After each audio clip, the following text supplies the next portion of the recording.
గతంలో ఇచ్చోడు మండలం గుండాల గ్రామంలో జరిగిన గొడవలో ఇద్దరు ముల్తానీలు మరణించడంతో ఆదిలాబాద్ ఎంపీ సోయం బాపురావు వారి నివాస గృహాలకు వెళ్లి కుటుంబ సభ్యులను పరామర్శించారు. అప్పట్లో జరిగిన ఘర్షణలకు గల కారణాలను అడిగి తెలుసుకున్నారు. కుటుంబాలకు తాను అండగా ఉంటానని భరోసా కల్పించారు.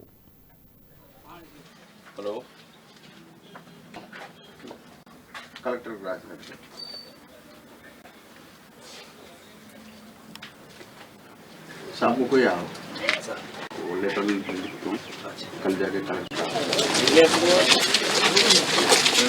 ना रेपण हुआ